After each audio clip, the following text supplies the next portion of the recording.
বিসমিল্লাহির রহমানির রহিম। একটি বাসায় আমরা এসি ইনস্টলেশনে গিয়েছিলাম। সেখানে কাস্টমারের আরও একটি এসি ছিল। এটি হচ্ছে কেরিয়ার ব্র্যান্ডের 1.5 টন ইনভার্টার এসির যে লুক সেটি হচ্ছে অসাম। এসির ইনডোর কিছুক্ষণ চলার পর আউটডোর যে সেটা হচ্ছে লাইন থেকে পারফেক্টলি হচ্ছে এটা কুলিং দিচ্ছে। এসির যে ডিসপ্লে সেটা মধ্যখানে দেখতে পাচ্ছেন। অতঃপর কাস্টমার আমাদেরকে বলে যে এটা কোনো সার্ভিস নিতে হবে কিনা দেখার জন্য। অতঃপর হচ্ছে টপ যে কভার সেটা হচ্ছে আমরা খুলি। টপ কভার খোলার পর আমরা দেখতে পাই এটার যে ভিতরে যে এয়ার ফিল্টার সেটাতে হচ্ছে হালকা ময়লা রয়েছে। আর এটার কুলিং যে কয়েল সেটাতে হচ্ছে তেমন একটা ময়লা হয়নি। অতঃপর আমরা ভাইয়াকে বলি যে আপনি হচ্ছে এটা এখন ব্যবহার করেন।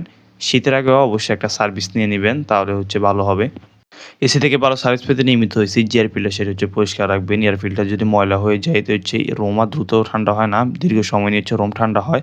এতে করে বিদ্যুৎ যে বিল সেটা হচ্ছে বেশি আসে। দীর্ঘদিন যাবত এসি ব্যবহার করা হয়, যখন এসি বন্ধ রাখা হবে লম্বা সময় তখন হচ্ছে আগে অবশ্যই সার্ভিস নিয়ে নিবেন। আর দীর্ঘদিন যাবত যদি এসি বন্ধ রাখা হয় তাহলে হচ্ছে রিমোট থেকে অবশ্যই ব্যাটারিগুলো ডিসকানেক্ট করে রাখবেন। ধন্যবাদ। আল্লাহ হাফেজ।